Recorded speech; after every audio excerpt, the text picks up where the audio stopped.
j'espère que vous allez bien. Alors voici une petite capsule sur l'islamisme. Donc, vous avez entendu parler de la décapitation du professeur Samuel Paty en France il y a quelques mois pour avoir montré en classe des caricatures du prophète Mahomet, donc des caricatures de Charlie Hebdo. Vous avez entendu parler évidemment de la guerre en Syrie. Vous avez entendu parler de l'État islamique.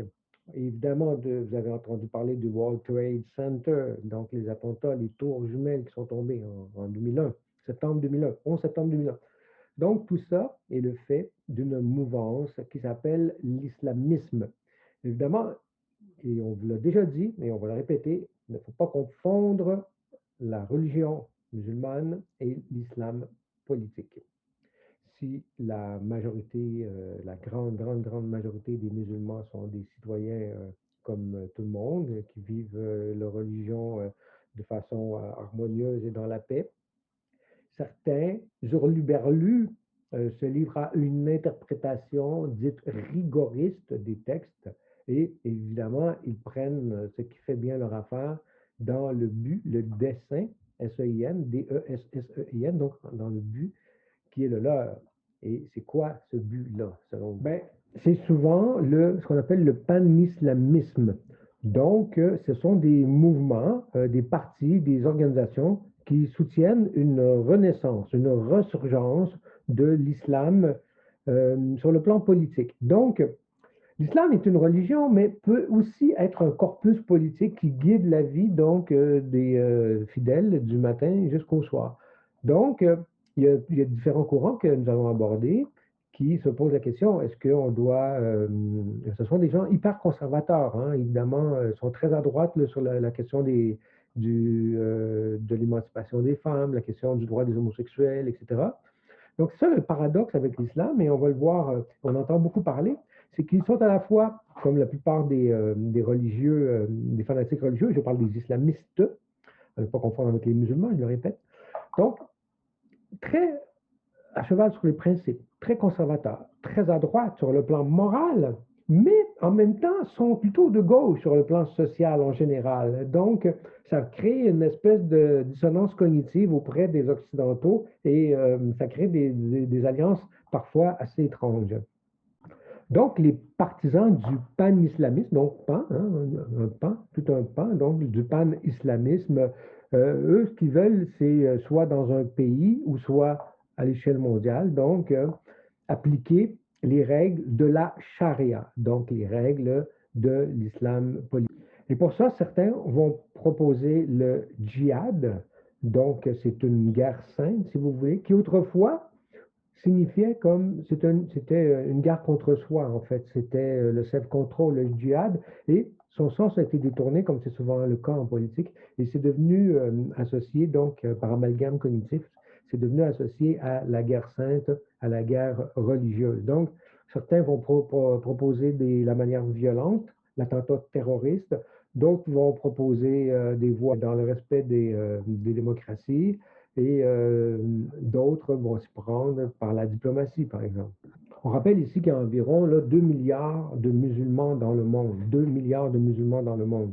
Donc, il faut quand même faire la part des choses quand on parle d'islam politique. C'est évidemment pas 2 milliards de personnes qui adhèrent à cette vision des choses. Donc, la branche qu'on connaît le mieux en Occident, c'est la branche dite salafiste. Donc, le salafisme djihadiste. Donc, c'est derrière eux, ce sont eux en fait qui sont responsables de nombreux attentats en Occident.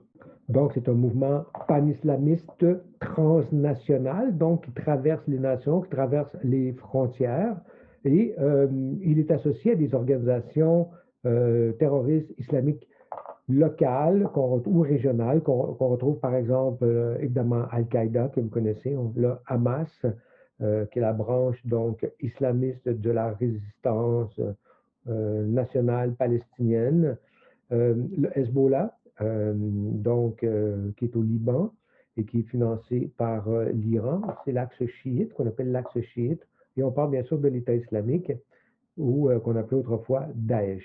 C'est pour ce qui est de la branche violente. La branche non violente, donc la branche non violente la plus connue, ce sont les frères musulmans.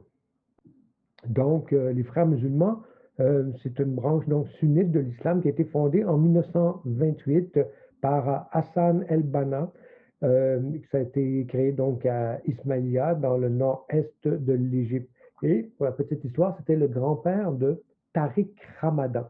Tariq Ramadan, dont on a beaucoup entendu parler parce que c'est un prédicateur suisse très connu en France où il était souvent invité sur les plateaux de télévision. Et il a fait les manchettes parce que finalement, on a découvert qu'il est accusé de viol par 5 femmes, si je ne m'abuse, c'était vérifié. Et il a récemment, je pense que la semaine dernière, il a lancé un slam où c'est un slam provocateur où il parle de grand remplacement des musulmans. De Puis la il part des essaie de musulmans. surfer donc sur la mouvance décoloniale, ce qu'on appelle le mouvement woke ici, ou ce que certains appellent les islamo-gauchistes. Donc, c'est pas très sérieux tout ça. Et je crois que si ma mémoire est fidèle, il retourne en cours au mois de mai prochain. Bref, c'est quelqu'un qui avait beaucoup de charisme, un homme très intelligent et beaucoup de supporters qui, la plupart, l'ont tous abandonné, donc face à ces accusations donc d'infidélité, parce qu'il est marié. Donc, il ne bénéficie plus maintenant que du soutien de sa famille immédiate ou à peu près. Donc, les frères musulmans prônaient au départ la révolution violente et les dirigeants ont encouragé donc les militants à jouer le jeu de la démocratie. Et les frères musulmans, quand même, ont beaucoup de ramifications et de moyens financiers importants. Par exemple, ils dirigent la banque Al-Taqwa, ils dirigent la Ligue islamique mondiale, et également donc des partis politiques majeurs en Turquie, au Qatar, en Égypte, en Libye, en Syrie et au Yémen. Donc, comme je le disais tantôt, cette idéologie intègre à la fois les valeurs traditionnelles plutôt conservatrices, donc plutôt associées à la droite en Occident, mais aussi des valeurs sociales plutôt associées au courant socialiste. Donc, l'idéologie islamiste est clairement conservatrice. Elle se situe donc à droite sur de nombreux points. En outre, elle soutient l'autorité de la religion et des traditions islamiques sur les individus et la communauté. Donc, l'islamisme est aussi souvent associé à des formes de nationalisme et s'oppose en particulier au féminisme et à l'émancipation des femmes, voulant imposer évidemment des règles sexistes qu'on puise dans la charia.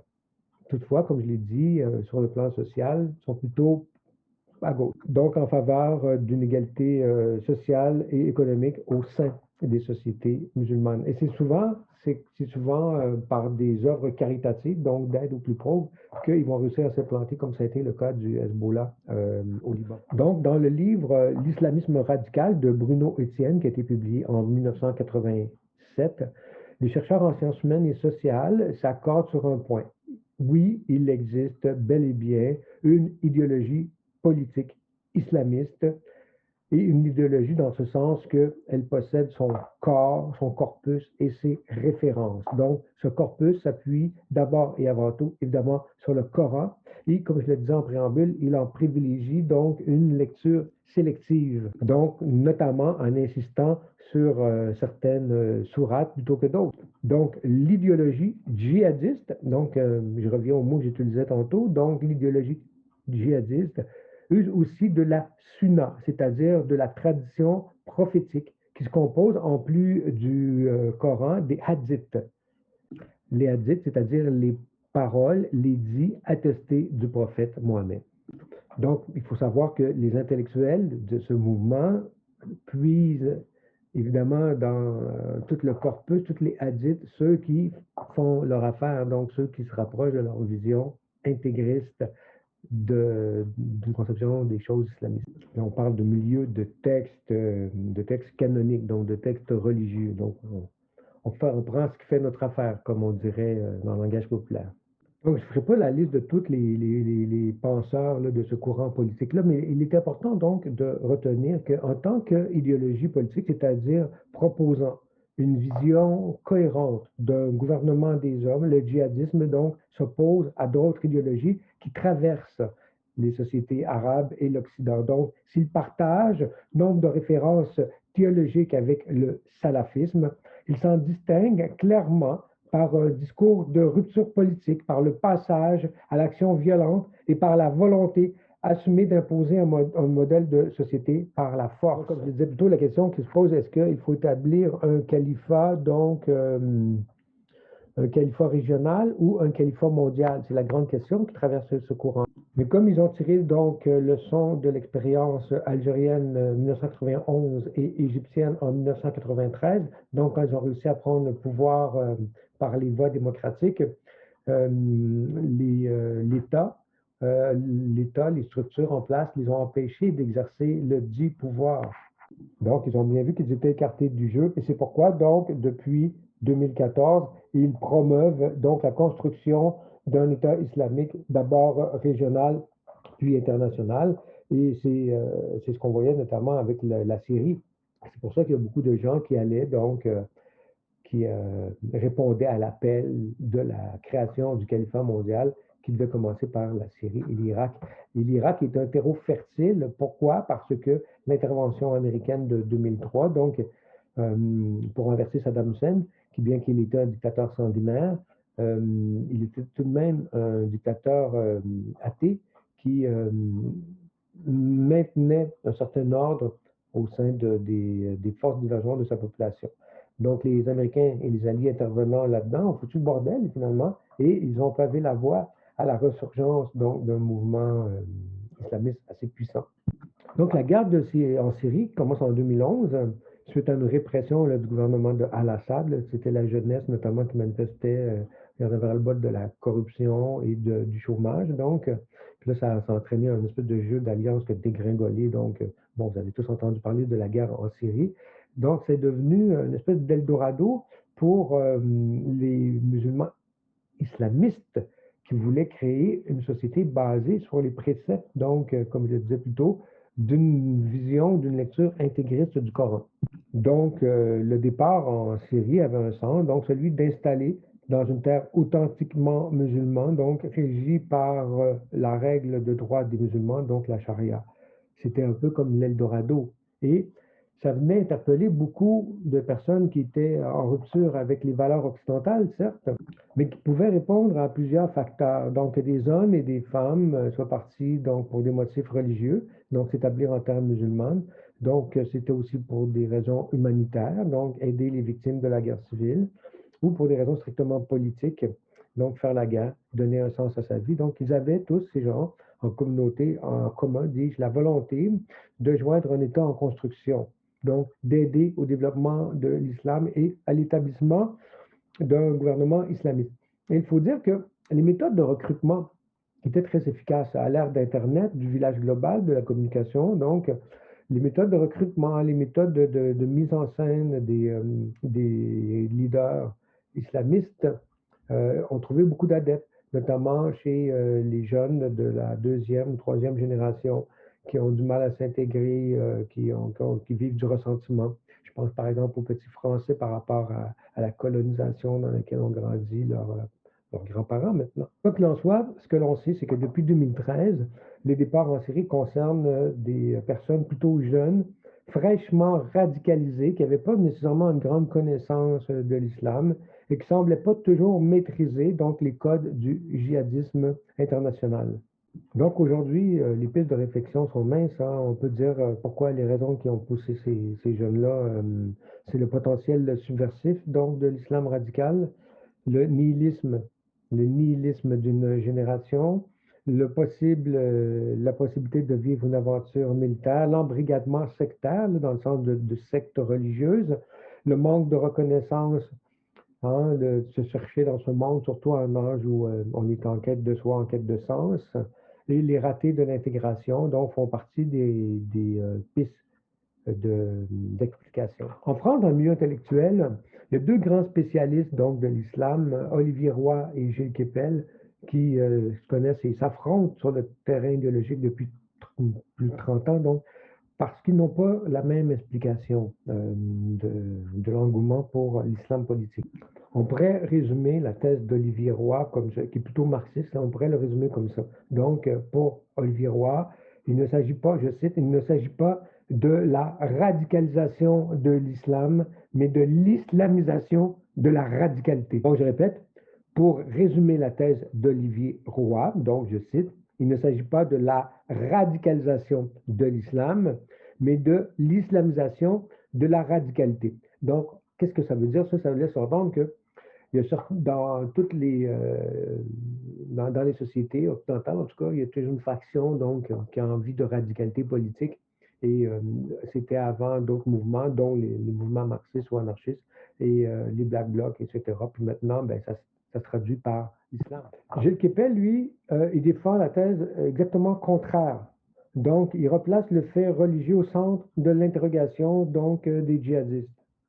Pour lui, il faut partir de l'islam, de l'hégémonie, donc ce qui est synonyme de leadership, si vous voulez, de l'hégémonie du discours salafiste pour cerner les nouveaux visages du terrorisme. Donc, c'est un peu le contraire, mais j'en arrive évidemment. Nous, on doit comprendre, c'est que si les intellectuels, c'est pas juste la seule vérité qui est en jeu là-dedans. Il y a aussi des guerres internes de courant. Donc, il faut comprendre ce qui se joue dans ces discours sur l'islam qui ne relèvent pas seulement, nous dit Leila Dakli, donc une historienne. Donc, c'est aussi une affaire très française qui traduit les rapports donc aux migrations, au monde arabe et au monde musulman et bien évidemment à l'histoire coloniale, parce qu'on se rappelle que la France a colonisé l'Algérie pendant 106 ans.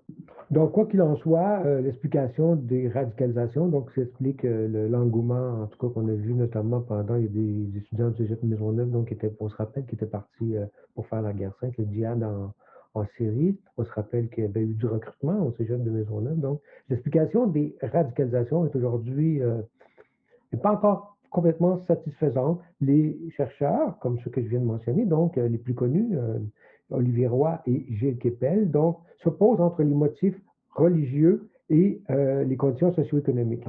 Donc, évidemment, Olivier Roy étant un marxiste, lui, il voit évidemment une condition économique, tandis que Kepel étant plus libéral, dans le sens du libéralisme classique, il voit davantage donc de l'idéologie. Donc, il s'oppose entre l'attirance mortifère et l'adhésion à un projet politique, entre la culture et le religieux.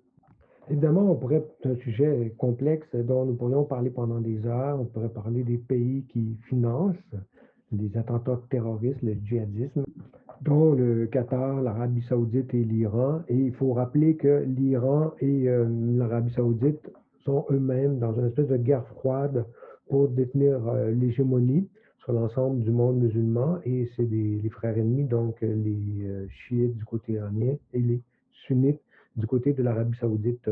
Donc, ce sera pour un autre cours de relations internationales, ce qui n'est pas notre propos aujourd'hui.